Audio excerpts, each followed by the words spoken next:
welcome to the Higher Estate, where we talk about all things related to cannabis. And right now, I guess the entire world, because the whole fucking world looks like it's about to implode on itself. And we're bridging the gaps between the recreational world, the medical world, the fucking every world you can think of, social world. And you can't get offended with swearing, because that's just, my mother used to call me and get mad and say, "I love your podcast, stop swearing." Her friends would say, "I'm not listening anymore because you're swearing too much." Anyway, welcome. I am coughing a little bit. It's been a month since I've been sick. I'm not sick anymore, but I still have this lingering cough. Anyway, is what it is. And as usual, we have... If he took my pills, he wouldn't be sick. Oh, yeah, let me tell you what happened. Okay, let's start with that.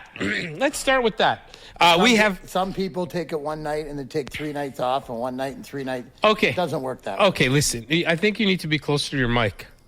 Okay. Bring the mic right in on you, if you can. Yeah, How's that? So that's good.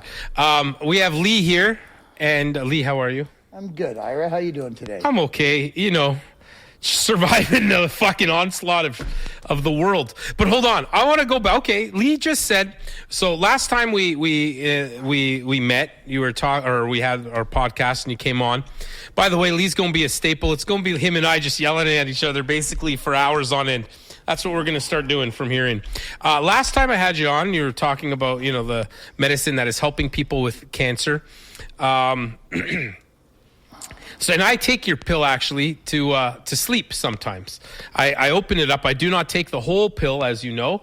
And sometimes I take the whole pill or whatever, but I open it up, and instead of swallowing it, because it has water solubility, I sort of mush it around in my mouth, and it takes effect a lot quicker than swallowing it. Anyway, Lee just said, I should take his pill. So let me tell you a little story about last week. Call Lee up. What the hell is going on here? I must have taken a double dose. I don't know what the hell I did, but I took a pill. But it was most of the time it just has a tiny bit at the bottom. This one was like 3/4 filled, and I took that pill.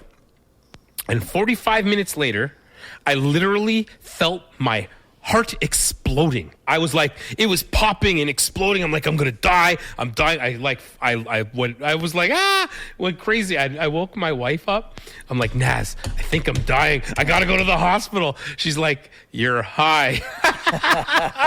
Normally I sleep because it's good when I'm sick, and it helps with. But we do have baby pills, eh?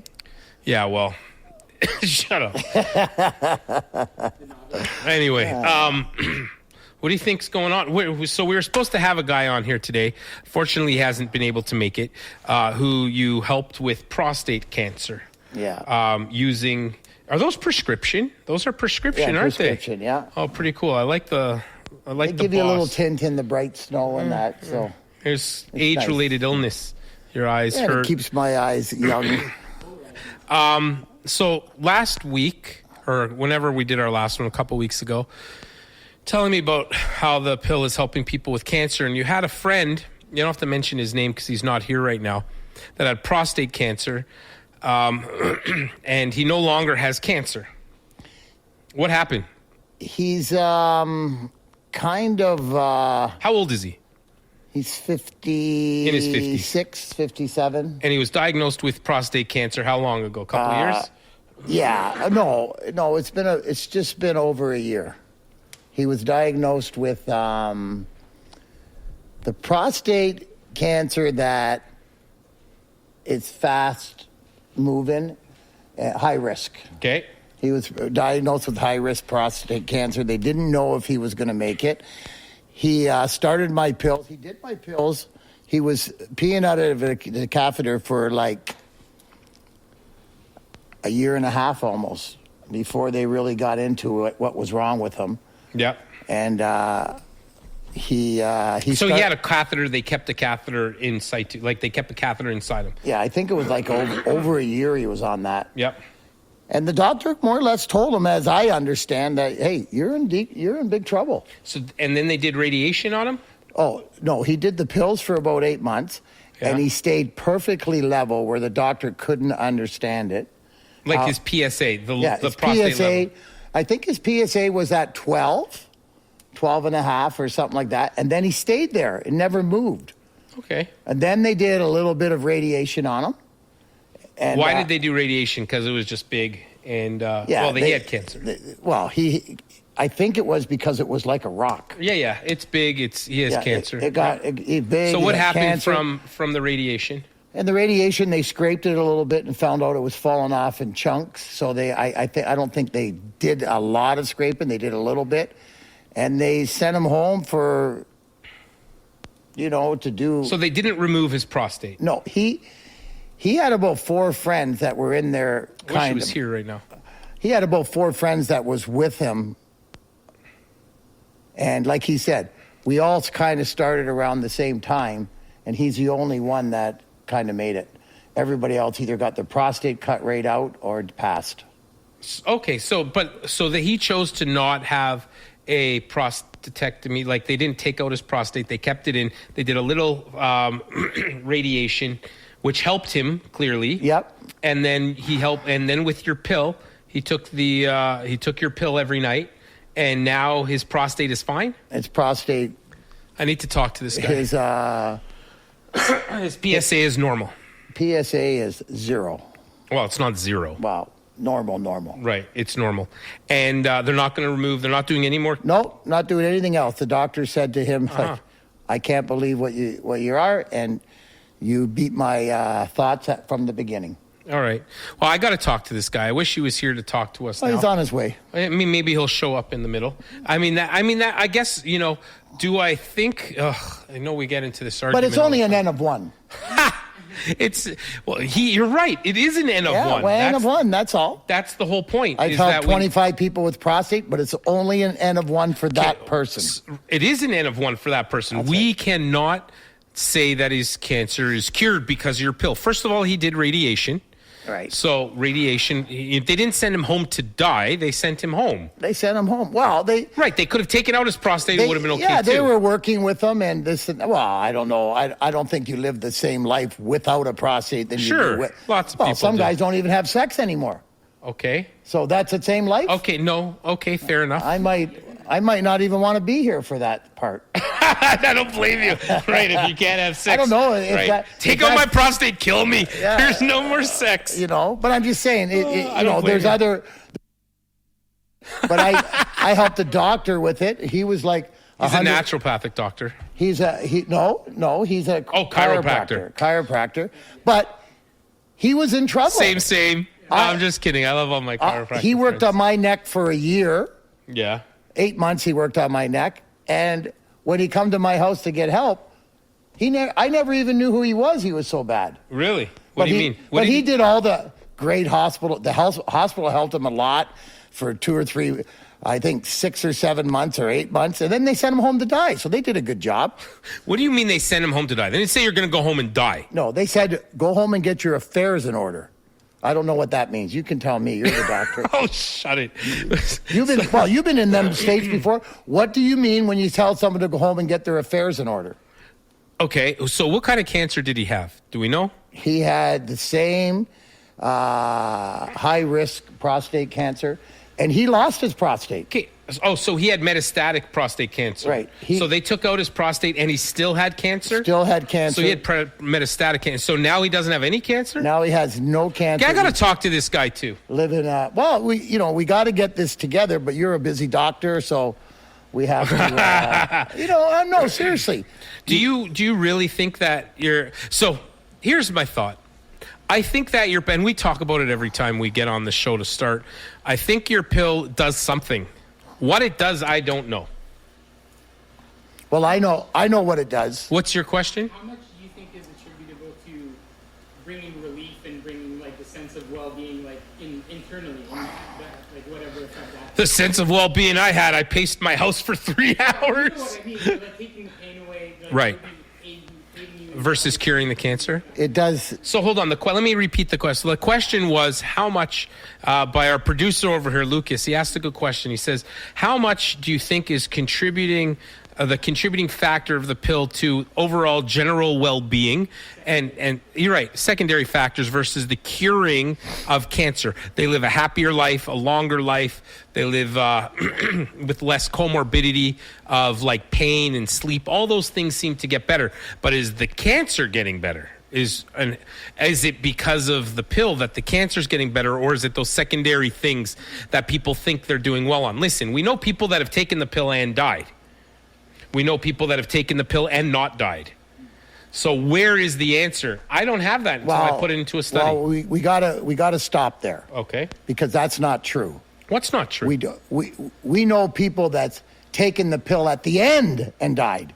After the hospital had them for 2.5 years and did all their treatment and then told them, nothing else we can do, go home and get your affairs in order. And you were too far gone is what you're saying by that. Well, come on. If you're taking chemotherapy and radiation for... Exactly. And listen, the only thing I ever had problems with is if you give somebody 20 rounds of chemotherapy and it don't fucking work, why are you going to give them another 20 rounds? Like, why are you going to give it to them? Oh, let's kill their immune system and make sure they die faster. So chemotherapy, so most of the studies, I mean, there's the studies that look at chemotherapy look at usually 2 endpoints, reduction in tumor size or reduction in cancer specific markers, and also longevity. So how long they've lived. Usually, are they alive at 1 year or 2 years? They don't usually look at quality of life. So chemotherapy works very well for specific cancers. And if it gets you into remission, after your first round, then you're good. If chemotherapy doesn't work, or you have a recurrence of your cancer, usually what they try to do is do chemotherapy again. And when they start doing that, that's where things usually start going downhill. Because the first time usually remember when Trump said, pour bleach in your body? Can't we just take bleach and fucking ingest it? No, I don't know where it came from. That was a legit company that was using UV internally. They had a new technology. Okay, but that's not bleach. No, but it got misconstrued. Well, of course it got misconstrued. And no one's pouring Trump bleach. said it, so it's... Okay. Nobody's putting fucking bleach in their body.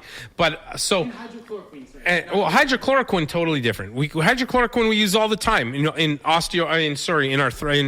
inflammatory arthritis like rheumatoid arthritis. Autoimmune disorders. Hold on, let me finish my thought. So the first time it's like putting bleach in your body, but you don't die because it literally puts you into an immunocompromised state. And it's toxic, so it kills cancer cells, but it kills other cells at the same time. That's right. But then the second time, there's not much hope left. So it doesn't usually work, later on in your second 20 round. And the only thing you're trying to do at that point is prolong your life. And at that point in time, I think Lee's medicine has a role. I mean, it may, by the time we're done our studies, it may have a role in the beginning, before chemo radiation, because, especially in brain cancer, it might cure that brain cancer. And so I'm hopeful that, over time, we're going to have that answer. But currently, I think, traditional methods still work. No, you say no. Well, I don't know. Listen, I think chemotherapy is great. It come out 85 years ago. More than that, but yeah, about that. No, it's 85 years ago. Okay. And radiation come out in the 1800s. And we've raised billions and trillions of dollars, and they're still using the same fucking thing. So right. I think they're really smart, these doctors, and they don't want to say nothing. Oh, so this is... But you know what I really like? Is I've helped many, many people, over 50 now, from their cancer. And want me to tell you something? I really think the doctors are fantastic. Not one doctor has ever picked the phone up and asked me, how did you do it? So I could help my next patient. No, they got no fucking feelings at all. Go home, get your shit in order. You're up I next. think it's because they're trained in a method of seeking truth from certain areas, and until it's I don't listen. If I was a doctor and I had a patient and their family was my patient for 25 years, I would say if one of the family members got sick and we sent him home to die, and then we found out Speaking of the devil, who's here? Oh, no, not him. that's him. Oh, that's him? Hey, and then we said, hey, what's going on? Your prostate cancer? Yes, sir. Well, we got to get you on here. I got to chat with you. Lee, I'm going to move you a sec. Okay. Because I don't have. But I just a want to third- finish. Okay, finish. If any Hold on. doctor, We're just recording. if any good doctor doesn't You can keep want your shoes on too. doesn't really want to help, Going on camera. doesn't really want to help the rest of the family, it's not happening. But if you can't pick the phone up, Oh, I don't know. Your phone hasn't fucking stopped ringing. I know, but if you can't fix that's all the sick people the hospital can't take care of. And that's exactly what it is. you're saying Hey, take the oath before every. I get 3, 4, 5 people a night helping now. Like I'm between 800 and 900 people for cancer, autoimmunes, breathing. Like it's unfucking believable. Like some of the stuff that we go through. But I'm not going to say nothing. All I'm saying really, if I was a doctor and I had a patient and his family was my patient for 20 years. Like, I'll tell you a quick little story, then I'll let you talk. Okay, yeah, because One quick little story. Okay, so my doctor called me one day, 7 o'clock in the morning, on a Monday morning, and on his fax machine, he said, Lee. Lady. Good, finally.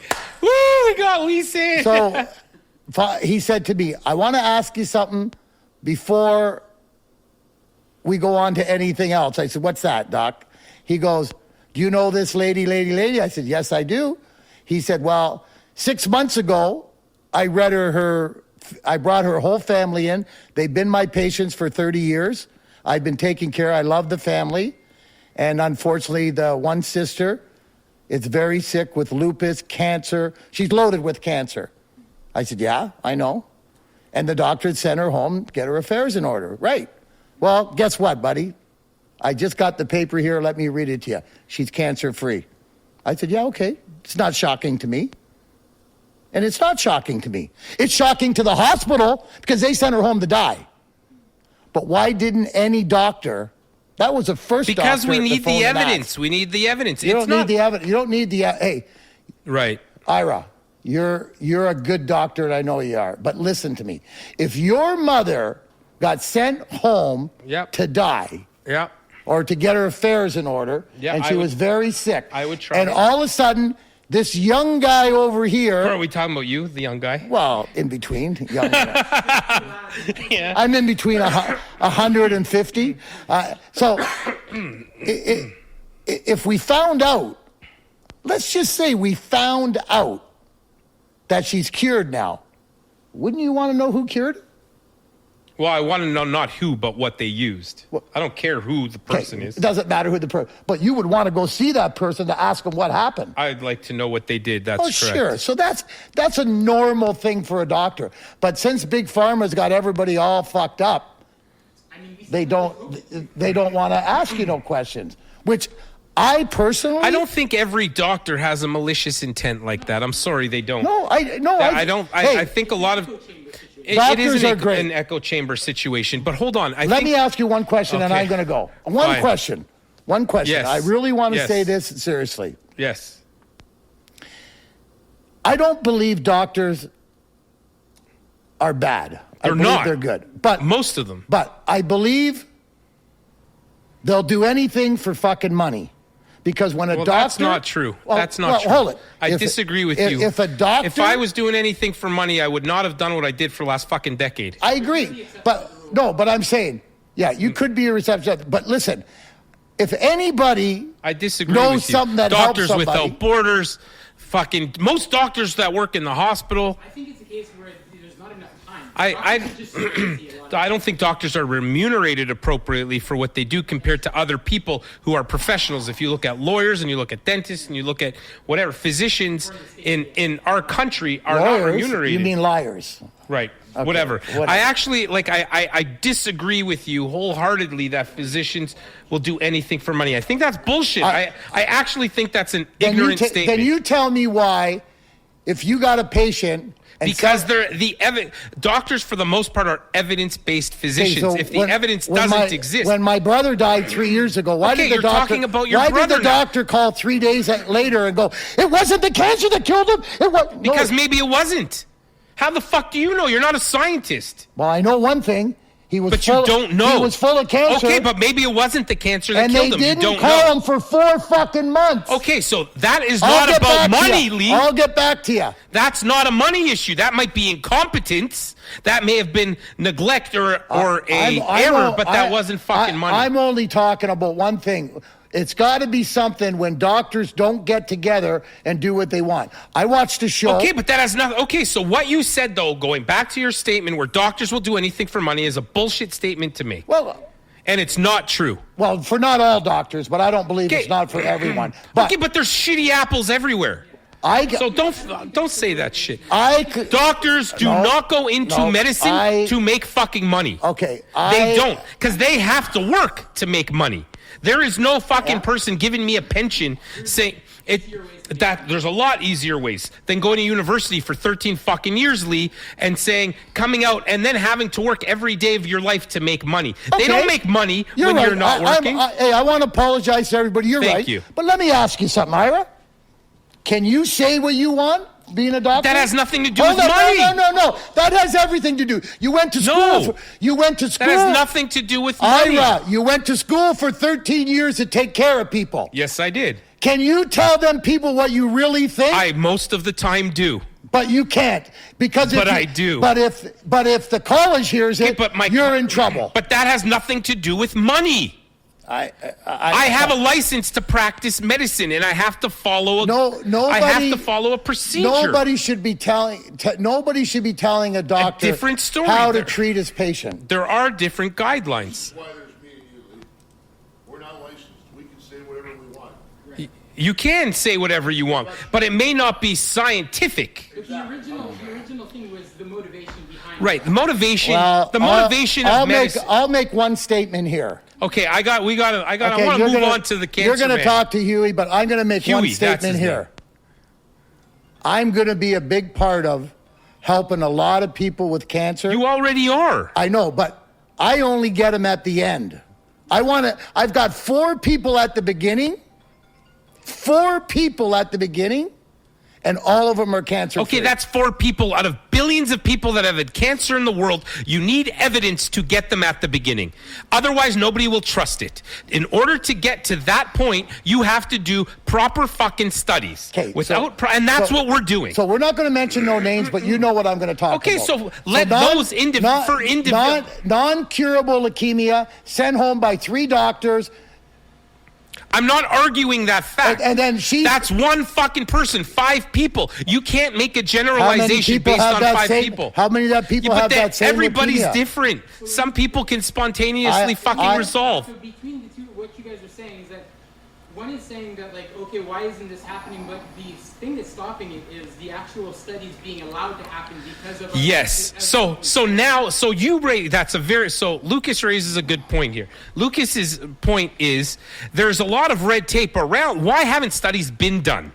Right, or funding. This brings us back to the point where, how have studies, here in a second. So the whole infrastructure and institution of studies in the first place is driven by money. So in order to do a study, what do you need? A ton of money. Because every study costs a lot of money. So what do people do? They go to a university and say, can I do this study with you? No problem. You can use all of our resources, but then we own 30 to 50% of whatever it is that you develop based on X. Or they go to a government and say, can I have funding for X? Some governments actually give out You can fill out forms and you can get bursaries, and you can write grants for different studies. But a lot of the time, the government or other institutions are going to want a part of that.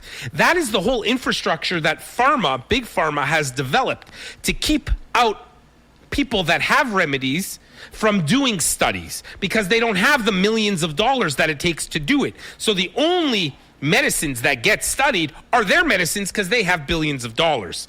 So that's where you and I are going to change this. We are going, because you have a doctor that doesn't just work for fucking money, we'll do this because it helps people. I'm not looking for that. The end result is going to speak for itself. We're going to do those studies. So then, that way we can make the change. But you're not going to be a doctor when you do it.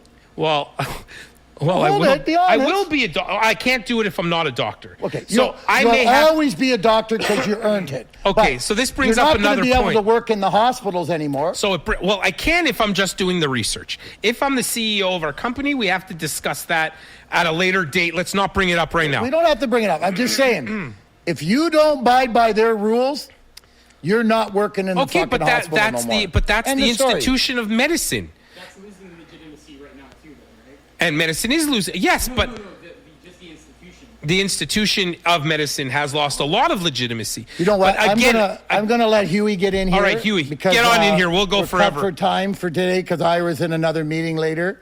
But Huey will explain a little bit to you, and I'd love to talk to Huey. I'll get Arthritis can stand up now. Oh, I didn't tell you about Mr. Price. Oh, hurry up. Pleasure to meet you, sir. Huey's been a friend of mine for 45 years. So. Just bring that mic here. I'll bring it in for you. That's good. Just keep it like that. All right. You can sit back, chill. Yeah. relax yourself. I'm good. I like to sit up anyways. Okay, good. So, you mind if I use your name? Just Not Huey? a problem. Not a problem. So, Huey, Lee was telling me that I guess it was about a year ago you were diagnosed with prostate cancer? Actually, it was about 2 years ago. 2 years ago. Tell me your story. What happened? And then we'll move from there. I started having problems urinating, going to pee. My pee was getting short. The stream was very weak and very, very frequent. It got to the point Let's bring this in a little closer, maybe. where I was thinking, okay, there's a lot of other things that create these problems. I was just hoping maybe it would go away. Things prolonged, got to the point where I was starting to get pain. To the point where I could barely pee. Then excruciating pain to the part where I started seeing a little blood in my urine. Went to the doctors. They did a PSA test. A PSA test came back high. Okay. High meaning, I believe at that point in time, it was around 8. Then my doctor asked me to come into the office. Went into the office. He recommended that I go see a neurosurgeon. Went and A seen neurosurgeon or a urologist? urologist. Yeah. Sorry, a urologist. I went and seen a urologist. The urologist at that point in time made me go for a PSA test. I brought it to him, and it was confirmed that I had prostate cancer. So what did they do? My procedures then were another doctor, a cancer doctor, was then taking me, and then I had to wait for a period of time to get a totally body scan, bone scan. Yep. Because of the nature of the prostate cancer that I had was high-risk prostate cancer. I asked why it's high risk, and they said it's on both sides of your prostate, and that makes it high risk, Huey, and for the size that it was. So after the bone scan, I got good news that it hadn't spread because it's very 'cause it high can- risk yep. that it can spread. So that was good news. It was a little comforting. And then we go further with the procedures. For that year prior to me actually getting any radiation, I also had a catheter in me because I could not pee on my own, which had to be changed every month. And then I was informed that if we were going to do any radiation treatment, that I would have to have this catheter out of me. Now, I had been taking Lee's pills now at this point in time, probably approximately, I'd say, for around 6.5. So once you got diagnosed with cancer, the first thing you did was start Lee's medicine? Yes. Before you had the catheter in or when you had the catheter in? After I got the catheter in. And they hadn't done any surgery or any radiation yet? No. Okay, so you started Lee's pills, then what happened? And so you get a catheter in, you go back for a surgery? Yes, I went for almost, like I said, approximately about 8-9 months waiting to get a surgery. Yeah. Through that that timeline, I had the CAT scan of my body. And my PSA at that point in time prior was almost at 12. And that was while taking Lee's pills? That was before I started taking Lee's pills. Okay, so when you started taking Lee, so it was at 8 when you first got diagnosed, you told me. I guess it goes up to about 12.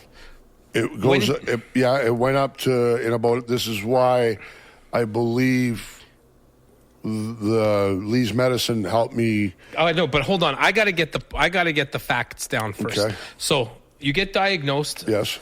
with prostate cancer. Yes. They put a catheter in because you weren't able to pee. Correct. Your PSA initially was 8. It goes up to 12. When it was 12, had you started Lee's pills yet? Yes or Yes. no? So you had. So you Yes. were on Lee's pills and it still was going up. No.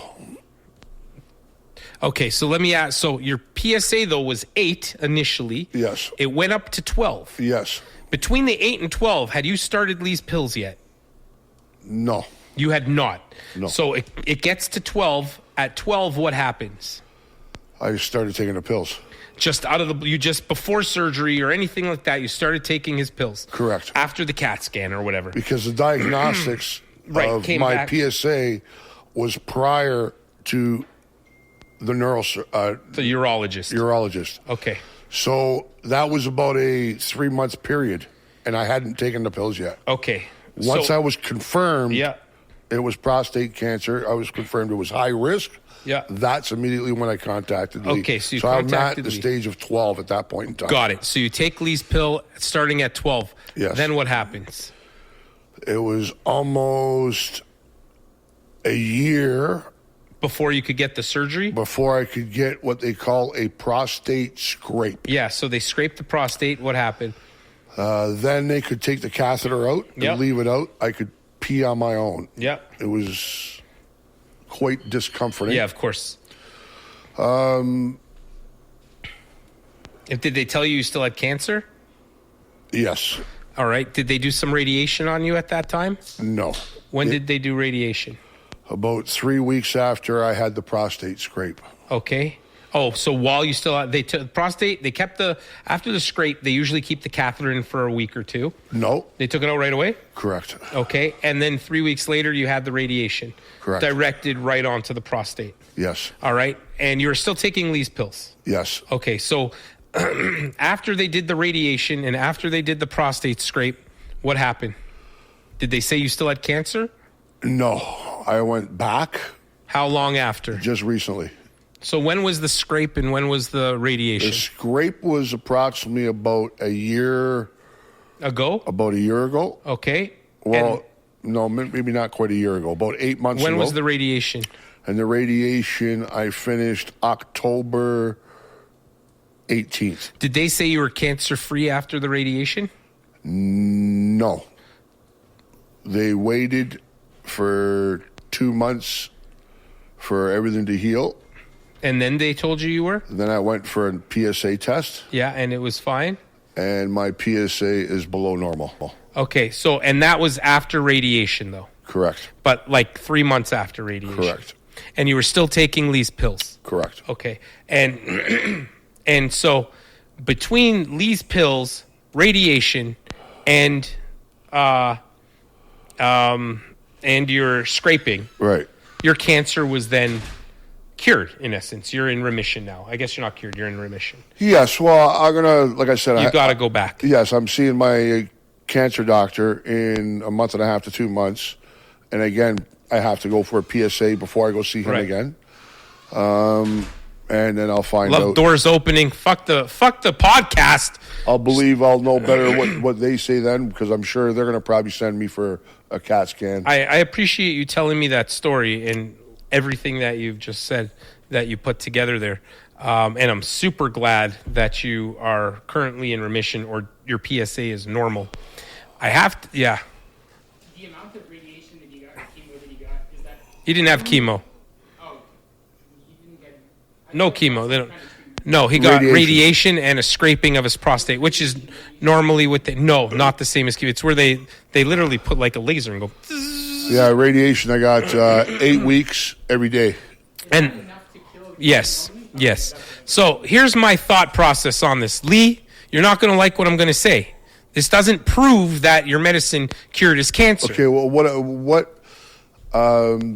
what gave me very, very... So, but now hold on. Tell me what Lee's pill did do for you. Like how Okay, you. Felt. this is what I was just going to get at. So, prior, like I said, my PSA was at 12. So before they started the radiation, Yeah.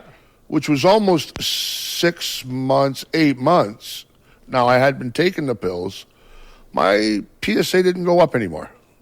Okay. It So it flatlined stayed at 12. Okay. Prior to that, as I explained before, it progressively went up. And it went up in like short periods of like 2.5 months to 3 months. Oh, interesting. There was a little significant increase on my PSA. So, you know, I don't want to give false hopes or lie, but I can always get tears in my eyes. Yeah. While you're alive, that's fucking Yeah. amazing. Especially with prostate CA. My grandfather died. You know, it goes to your kidneys like that. It's not a.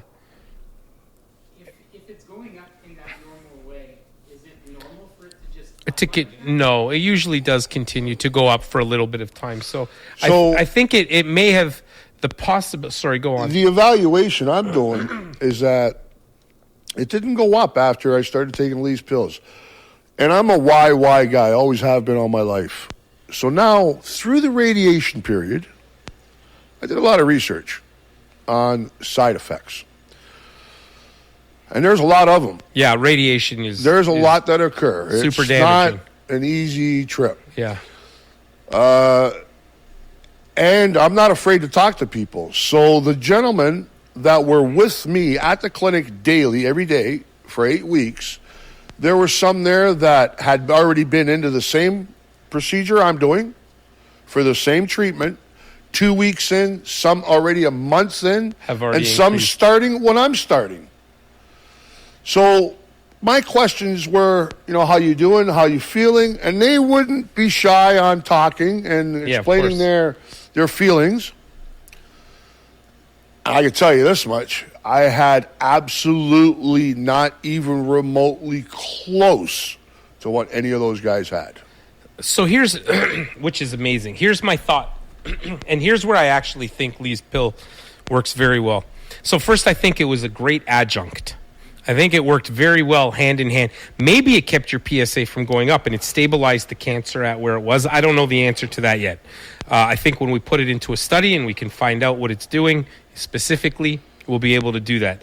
I think what it did for you is potentially stabilize the cancer at a specific level, maybe slow down the progression even of the cancer.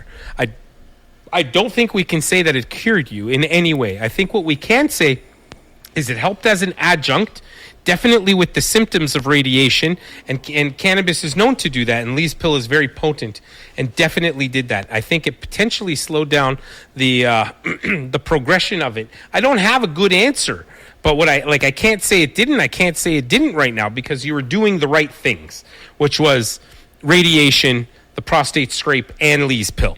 I think together as a whole, that's what saved you. 100%.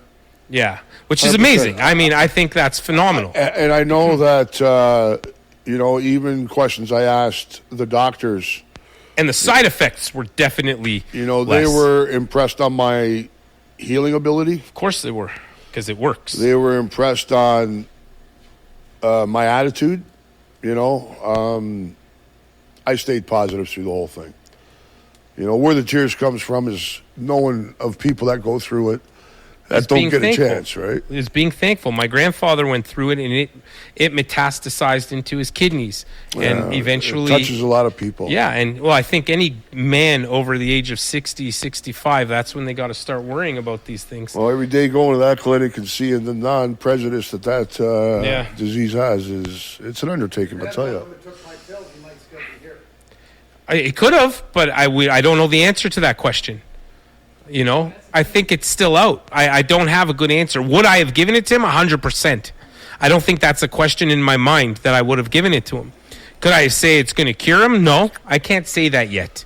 I think that is still out in my mind. I think it's definitely helping, and it's definitely doing something. What it's doing currently, I just don't know yet. Huey, I really appreciate you coming on and sharing your story. Like you don't have cancer now. Like it's not all that common. I got to tell you, and still having your prostate and having a PSA that's below normal is not all that common. You know, Mr. Price, I can prior to Lee